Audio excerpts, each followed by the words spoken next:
Hello there. Talk about saved by the bell. Boris has just been given a get-out-of-jail-free card. Well, a reprieve anyway.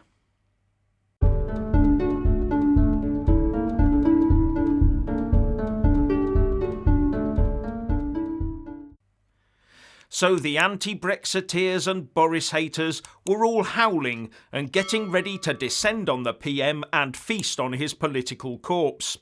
And then along came the Met Commissioner Cressida who calls a timeout.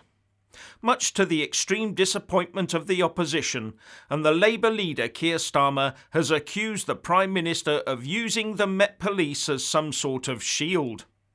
Starmer knows he has to strike while the iron's hot, but it is cooling fast as public interest in this fades, and delay can only come to the Prime Minister's aid. And the mainstream press will be none too happy about this either. They presumably already have the clickbait copy written demanding the Prime Minister's resignation.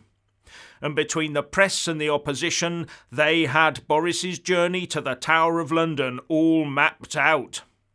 And now there's even been talk of collusion between Number 10 and the Met Police in order to orchestrate some sort of slow-motion burial of the Partygate inquiry process, with the Lib Dem leader Ed Davey tweeting, "A stitch-up between the Met leadership and Number 10 will damage our politics for generations, and it looks like it is happening right in front of our eyes." Careful, Ed, might not be a good idea to take the Met on. But that sort of collusion would never happen in the UK, would it? So the Partygate report authored by civil servant Sue Gray is on the verge of being published, where those opposing the Boris Johnson Prime Ministership have been screeching to get their claws on it, believing that that report contains sufficient damaging information about Boris Johnson attending a never-ending stream of raucous parties while the rest of us were locked down that would force him out of Number 10. A big political scalp for Keir Starmer to put on his bedpost. But in the face of the Ukraine crisis and the Chinese threat to Taiwan, the biggest political question in the UK at present remains, was there a cake at Boris's party? And they thought they had Boris cornered, because the Metropolitan Police were also investigating these incidents, so Boris was caught in a pincer movement between a civil servant's report and a Met investigation. And on top of that, Boris had been forced to agree to publish the Gray report in full once it had crossed his own desk. A report that would get more scrutiny from the opposition and press than any budget statement had ever received. And the countdown started towards the end of the Boris premiership. Then the talk began of paralysed government, of a PM battling every minute of every day to save his career, tales of letters of no confidence in Boris piling in from all the Tory MPs and leadership contenders circling like vultures over him. His opponents were licking their lips ready for the taste of blood. They probably thought it would all be over by the end of today.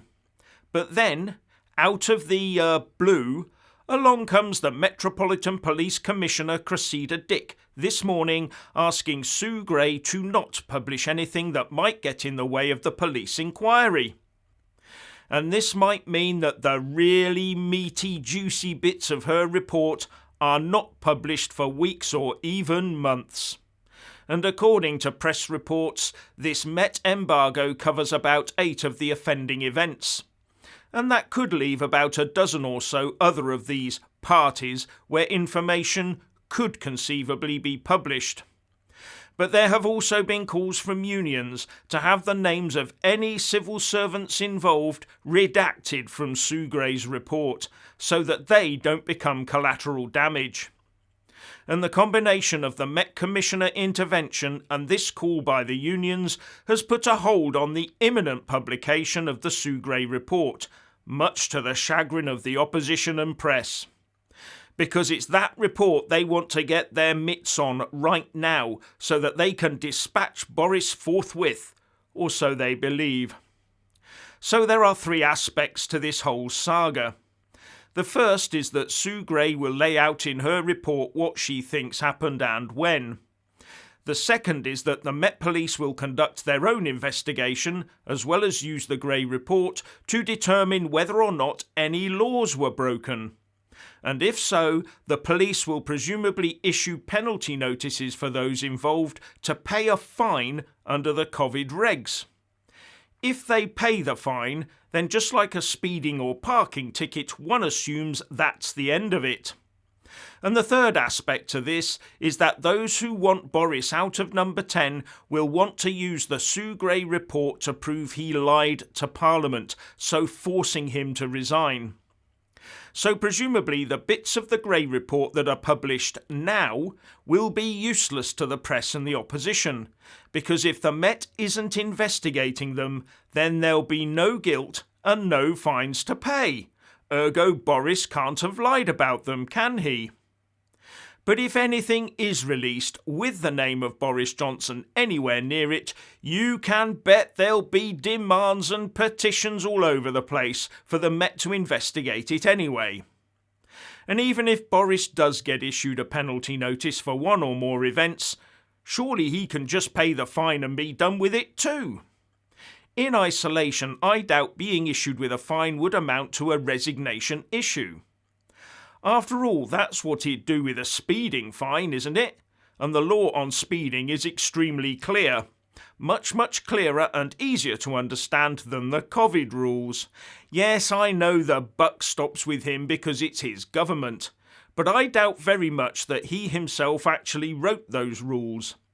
And if they were serious offences, then it would not be fines, it would be prison sentences. But the opposition under Keir Starmer was arguing that these rules were not strong enough, so they must have understood them. So Keir Starmer's meeting should surely come under scrutiny too. Same rules apply. Now, as I understand it, these are what are called summary-only crimes, tried in the magistrates' courts only. And summary-only offences normally have to be prosecuted within 6 months of the offence, or they expire. But the COVID laws are different. They can be chased for 3 years after the date the offence is committed. But the prosecutor has to bring charges within 6 months of deciding there is a case to answer.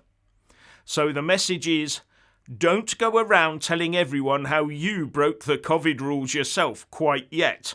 After all, Rishi Sunak needs all the cash he can get into the system right now. Anyway, what the opposition needs to show is that Boris Johnson lied to Parliament. Then under the ministerial rules he would have no choice but to resign. Now, as I understand it, the PM has told Parliament that he wasn't warned that any of these events broke the rules, but Dominic Cummings says otherwise. So what the opposition would ideally like to see is Boris get a fine for one or more of these events, then have proof in the Sue Gray report that he'd lied about those events not breaking the law. Or see people fined, even where Boris isn't fined, for events the report proves the PM was warned broke the rules. But he didn't stop them. You get the idea. And there'll be lots of iterations in between. But bear in mind, civil servants are not employed by politicians.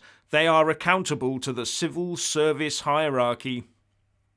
So it's not about Boris breaking any of the rules that would force him out, it's if he lied to Parliament. Now, given that there's no jury to influence, many in the press are asking, why isn't the report plastered all over the place so we can bundle Boris into a tumbril and off to the guillotine with him? This is highly unusual, they say, so questions are now being asked as to why Cressida Dick has intervened in this way. Is she being incompetent? Or worse? What dirty tricks are afoot, they ask. So what's your opinion on this delay? Please like and comment below. Please subscribe and like this video, buy a mug and support me on Patreon or PayPal, and thank you for watching.